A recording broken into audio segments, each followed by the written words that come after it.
김누리 교수가 지은 우리의 불행은 당연하지 않습니다. 라는 책 중에서 읽어보겠습니다. 독일의 성교육은 우리의 성교육과 다릅니다. 성의 혁명도 68혁명의 영향을 강하게 받았기 때문입니다. 68혁명은 일종의 성혁명이었습니다. 독일은 성과 관련해서 죄책감을 갖는 아이들이 거의 없습니다.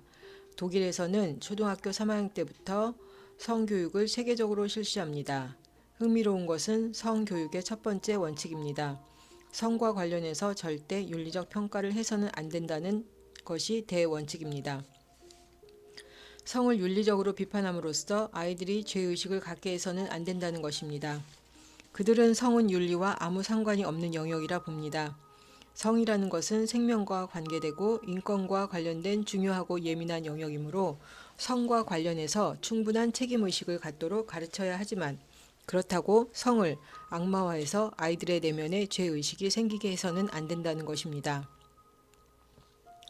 물론 성폭력이나 성희롱, 성추행 등 성범죄에 대해서는 우리보다 훨씬 더 엄한 처벌이 내려집니다. 그리고 성교육은 매우 구체적이고 사실적으로 이루어집니다.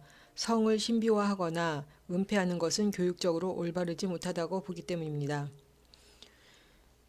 눈여겨보아야 할 것은 독일에서는 성교육을 가장 중요한 정치 교육으로 본다는 사실입니다. 이것을 이해하려면 약간의 설명이 필요합니다.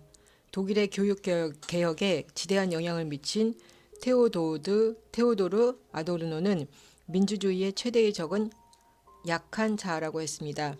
왜 한국에서는 이렇게 민주주의가 취약할까 고민하던 시기에 아도르노의 에세이에서 본 이 말은 저에게 개안의 충격을 주었습니다. 이 말이 옳다면 약한 자아를 가진 사람들로 이루어진 공동체는 민주주의를 할 수가 없다는 이야기입니다. 민주주의를 하려면 구성원 하나하나가 강한 자아를 가진 성숙한 시민이 되어야 한다는 것입니다. 저는 이 말을 통해 한국 민주주의가 왜 취약한지를 깨닫게 되었습니다.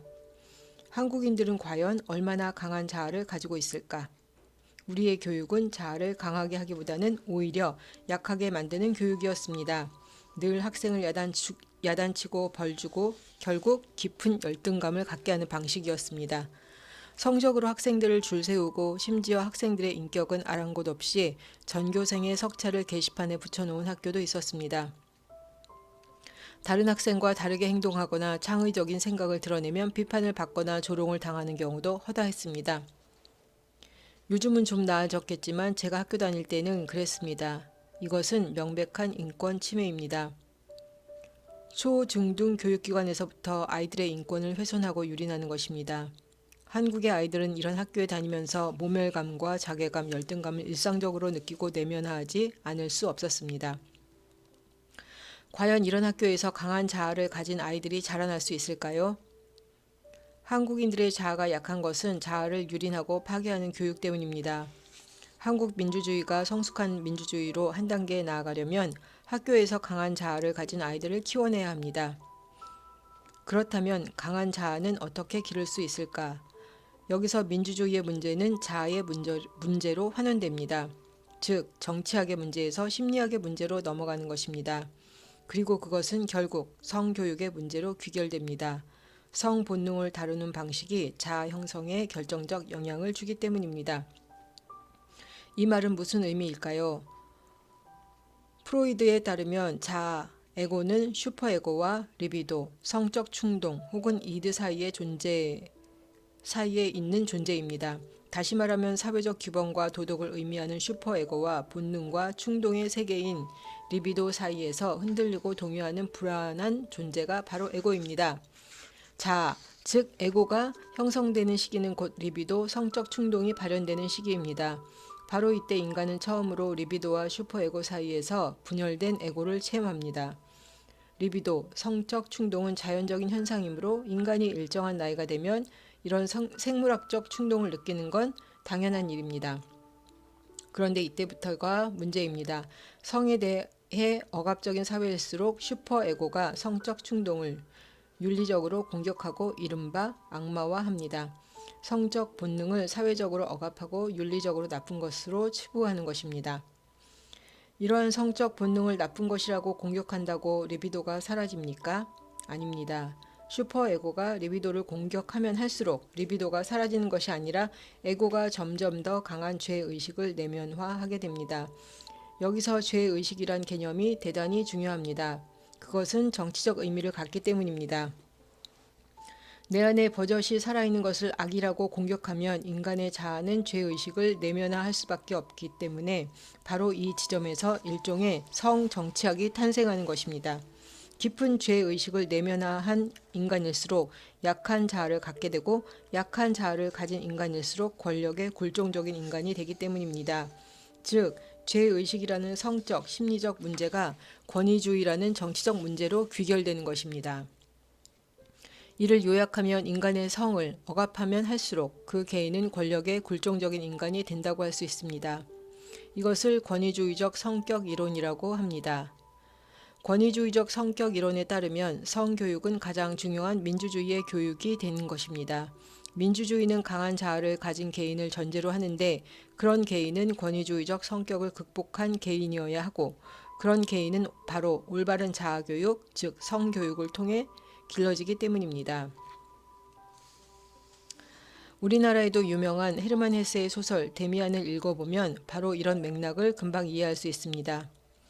두 세계라는 장에서 주인공 싱클레어는 처음으로 자신의 내면이 분열되는 것을 느낍니다. 싱클레어에게 악은 항상 자기 바깥에 존재하는 무엇이었습니다. 크로모라는 동네의 불량배가 그에게는 악의 화신으로 보입니다. 그런데 어느 순간 악이 바로 자기 안에 있다는 것을 느끼게 됩니다.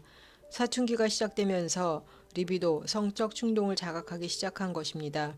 이때 슈퍼에고, 즉 사회적 관습과 도덕이 자신의 리비도, 성적 충동을 자꾸 악마화하니까 스스로를 악인으로 죄인으로 인식하기 시작합니다. 자아의 형성은 이렇게 죄의식과 함께 오는데 이 시기에 자아를 제대로 정립하지 못하고 죄의식을 내면화하면 권위주의적 성격의 인간이 됩니다. 죄의식에 짓눌린 약한 자아는 부당한 권력이 압박할 때 이에 맞설 내적인 힘을 가질 수 없습니다. 이것은 역사적 사례를 통해서도 확인할 수 있습니다. 바로 히틀러의 나치즘을 분석해보면 알 수 있습니다. 성에 대한 억압이 자아를 약화시키고 약화된 자아는 권력에 굴종합니다. 에리 브롬의 자유로부터의 도피는 바로 이 권위주의적 성격의 발생과 기능을 자유라는 이념의 맥락에서 조명하고 있는 탁월한 사회 심리학적 분석서입니다. 프랑크푸르트 학파는 파시즘의 지배와 성의 정치적 기능을 예민하게 포착했습니다. 넓은 의미에서 보면 빌헤름 라히히의 파시즘의 대중 심리도 프랑크푸르트 학파의 권위주의 성격 이론과 궤를 같이 한다고 할 수 있습니다. 이러한 배경에서 1970년대 교육개혁 이후 독일에서는 성교육을 정치교육의 일환으로 가르치기 시작했습니다. 그래서 성교육의 첫 번째 목표는 성을 윤리적으로 비판하지 않는 것, 즉 성을 악마화하지 않는 것입니다. 저는 실제로 독일에서 성과 관련해서 죄의식을 가진 아이를 본 적이 없습니다. 학교에서 성은 생명과 관계된 문제이고 동시에 인권과 관계된 민감한 영역이기 때문에 책임감 있게 행동해야 한다고 가르치지만 결코 윤리적으로 악마화하지는 않습니다. 생태교육과 성교육, 독일에서 가장 중요시하는 이 두 교육이 한국에서는 거의 이루어지지 않거나 대단히 미흡한 수준에서 다루어지고 있습니다. 그러다 보니 한국과 독일 학생들이 생태 문제와 성 문제를 대하는 인식에는 커다란 차이가 있습니다. 예컨대 한국 청소년들은 대부분 성과 관련해서 상당한 죄의식을 내면화하고 있는데 반해 성과 관련된 문제로 죄의식을 가진 독일 청소년은 거의 없습니다. 이렇게 한국과 독일 학생들은 의식과 감수성에서 큰 차이를 보입니다.